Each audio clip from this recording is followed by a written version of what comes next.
네, 앞으로 코스닥 시장을 이끌어갈 성장 동력을 보유한 기업들에 대해서 알아봤습니다. 정말 이러한 기업들 우리가 또 잘 골라내서 옥석을 가리면서 또 투자를 해야 할 텐데요. 계속해서 이어지는 세 번째 코너에서는 코스닥 유망주에 대해서 자세하게 짚어보겠습니다. 동양증권 스몰캡 팀의 최현재 팀장 나오셨습니다. 안녕하세요. 예, 안녕하세요. 네. 먼저 전반적인 시장에 대해서 좀 여쭤보겠습니다. 예.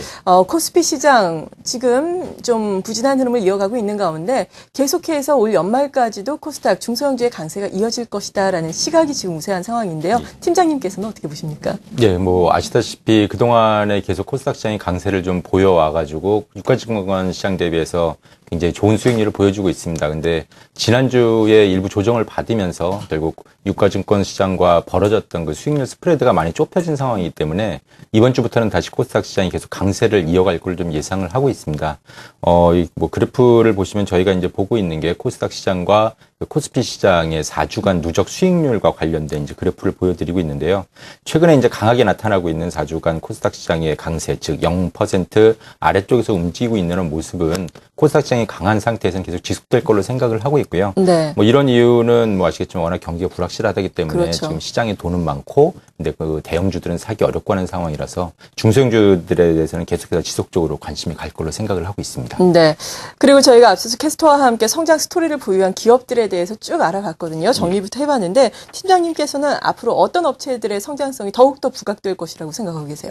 일단은 그 돈을 많이 버는 업체가 계속해서 그렇죠. 좀 주목을 예. 많이 받을 거라고 생각을 하고요. 현재 이익을 많이 내는 업체들과 그다음에 향후에 많은 이익을 낼 걸로 예상되는 업체들 그 두 가지 부류로 나눌 수 있을 것 같은데요. 지금 가장 그 큰 이익을 내고 있는 업체들은 아무래도 삼성전자와 관련된 스마트폰 관련주들이 좀 있을 것 같고요. 그 업종들은 뭐 4분기 최근에 뭐 애플의 부진이라든지 이런 거랑 연관시키면서 계속해서 지속적으로 이익이 증가하는 모습을 보여서 시장에 관심이 계속될 거라고 생각을 하고 있습니다. 또 한 가지 이제 부분 같은 경우는 올해 이제 11월부터 정부에서 그 모바일 직불 결제 제도를 좀 실시할 예정을 가지고 있기 때문에 최근에 가파르게 상승을 하긴 했지만 그 모바일 전자결제 관련된 업체들의 수혜가 좀 예상이 되고 있고요.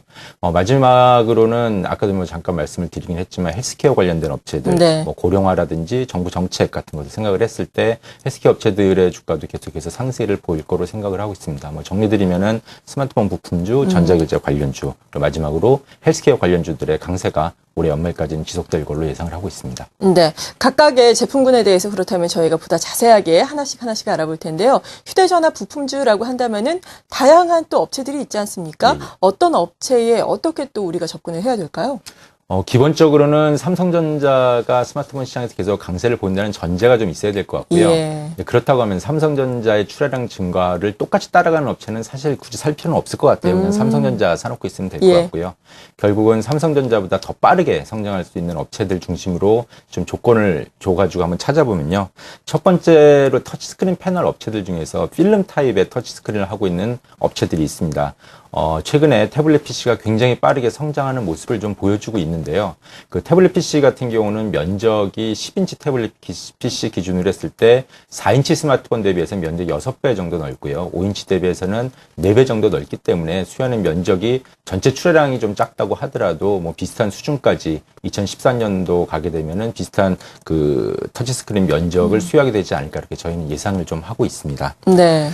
그 다음으로 이제 예상되는 업체들이 지금 뭐 그 추가적인 그 플렉시블 아몰레드 내지는 차기 아몰레드 라인에 대한 그 투자에 대한 결정이 아직은 좀 미뤄지고 있는 상황이긴 하지만 뭐 차기의 라인이 플렉시블 아몰레드 쪽으로 간다는 것에 대해서는 대부분 지금 동의를 하고 있는 그렇죠. 그런 상황이고요. 그렇다라고 하면은 그 플렉시블 아몰레드로 변화하는 과정에서는 어떤 업체가 가장 수혜를 받을지 좀 생각을 해야 될 것 같습니다. 잠시 뭐 그림을 좀 보시면은 그 과거에는 이게 유기물질 OLED 같은 경우가 그 수분이 굉장히 약하기 때문에 네. 약간 그 뭐 일종의 봉합을 해줘야 되는 밀폐를 해야 되는 게 필요했기 때문에 거기 이제 글라스를 좀 많이 사용을 하고 있었는데요. 플렉시블 가게 된다면은 어차피 휘어져야 되기 때문에 그 부분이 필름 타입으로 바뀌게 될 수밖에 없습니다. 오른쪽으로 바뀐다는 거죠, 왼쪽에. 오른쪽으로 바뀌고요. 이게 이제 뭐 전문적인 용어를 좀 쓰자면은 예전에는 그 아몰레드 폰을 만들 때 삼성 모바일 디스플레이, 지금 이제 삼성 디스플레이 이름이 바뀌긴 했지만 거기서 직접적으로 터치를 내부적으로 만들고 있었습니다. 네. 이제 필름 타입으로 바뀌면서 이제 우리가 알고 있는 일진 디스플레이라든지 이런 이제 터치 패널 업체들이 그 개입할 여지가 생겼기 때문에 삼성전자 전체 스마트폰 중에서 절반가량이 그 아몰레드 폰이었었기 때문에 그러면은 그 터치 업체 입장에서는 숨겨져 있던 절반의 시장이 다시 나타나면서 시장 규모가 2배로 커지는 그런 수혜를 좀 받을 수 있을 것 같고요. 네. 최근에 이제 개발하는 업체로는 기존의 터치 업체들이 좀 이렇게 유망하게 보여지고 있습니다. 네, 저희가 나머지 부분도 알아봐야 하기 때문에 시간 제약이 있기 예. 때문에 나머지 부분은 좀 빨리빨리 알아보겠습니다. 알겠습니다. 예. 두 번째로는 전자결제 관련 업체들 말씀해 주셨습니다. 모바일 쪽 시장이 급격하게 늘어나면서 신규 시장에 대한 기대감도 있고요. 그리고 정부 정책에 대한 기대감도 있는데요. 어떻게 봐야 될까요? 정부 입장에서는 아무래도 기존에 이제 우리가 결제를 한다 그러면 현금 결제를 하거나 아니면 오프라인 매장에서 카드 결제를 하는 방법이 굉장히 많았는데요. 최근에 그 결제 방식 자체가 PC에서 온라인 쇼핑을 하면서 카드를 사용한다든지 아니면 휴대폰에서 과금을 하는 그런 모양이 굉장히 좀 많이 나오고 있습니다. 네. 특히나 정부가 11월 달부터 일종의 체크카드 기능을 휴대폰에서도 실행할 수 있는 제도를 좀 도입하려고 하고 있기 때문에 지금 아까 말씀드렸던 온라인 쇼핑이 늘어나면서 수혜가 예상되는 온라인 피지 업체들, 뭐 KG 이니시스라든지 한국 사이버 결제 같은 업체라든지 아니면 모바일 피지 역할을 담당하고 있는 다날이나 아니면 KG 모빌리언스 같은 업체들이 장기적으로 봤을 때 수혜를 볼 수 있을 것 같고 이건 뭐 당장 올해 하반기에 실적이 좋아진다는 의미가 아니라 네. 좀 긴 그림으로 봤을 때 큰 산업의 구도의 변화를 좀 이해를 하시면 될 것 같습니다. 네, 그리고 헬스케어 산업은 어떤 분야를 구체적으로 중심으로 성장 스토리를 이어갈까요? 그 헬스케어가 주목을 받는 이유는 가장 큰 건 고령화일 거고요. 예. 결국은 정부 입장에서 이쪽을 정책적으로 밀어주게 되는 이유가 나중에 그 가래로 막을 걸 미리 호미로 막자는 그런 의미라고 좀 보시면 될 것 같아요. 그래서 어떤 치료라기보다는 진단이나 관리 쪽에 관련된 그런 이제 정책 수혜주들이 많이 나올 걸로 생각을 하고요. 최근에 뭐 이렇게 주가가 많이 상승하고 있는 뭐 그 진단 관련 업체들이라든지 관리 관련 업체들 이런 쪽은 계속해서 주목을 계속 받을 수 있을 걸로 생각을 하고 있습니다. 네.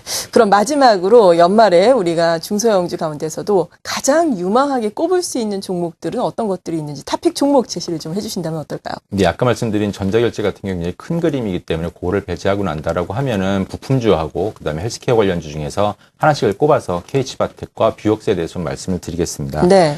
KH바텍은 뭐 마그네슘이나 알루미늄, 아연과 같은 금속물을 제조하는 업체였고요. 과거에 노키아 쪽에 그 조립 모듈을 공급하면서 굉장히 좋은 그런 실적을 냈었는데 아시다시피 노키아가 최근에 실적이 안 좋으면서 굉장히 안 좋은 주가 흐름을 역시 보였습니다. 하지만 최근에 삼성전자 스마트폰 물량이 늘고 거래선도 글로벌 업체로 다변화를 하면서 뭐 그동안 3년 정도 100억 정도에 머물렀던 영업이익이 내년도에는 300억 이상으로 증가하면서 턴어라운드에 성공할 걸로 보고 있어서 좋게 보고 있고요. 다음으로 뷰옥스 같은 업체는 원래는 이제 산업용 카메라를 주로 만들던 업체였었는데 최근에 그 엑스레이에 쓰이고 있는 FPDR이라고 하는 신제품을 미국과 유럽에서 인정을 받으면서 이제 글로벌 메이저 의료기기 업체로 그 공급이 가시화되고 있는 그런 단계에 있습니다. 따라서 최근에 주가가 많이 상승하긴 했지만 메이저 업체로의 공급이 실제로 현실화된다라고 하면 추가적인 주가 상승도 기대할 수 있어서 헬스케어 업종의 탑픽 종목으로 생각을 하고 있습니다. 네, 오늘 이 시간 이렇게 마지막으로 코스닥 시장의 유망 종목에 대해서 알아봤습니다. 동양증권 스몰캡 팀의 최현재 팀장이었습니다. 고맙습니다. 네, 감사합니다.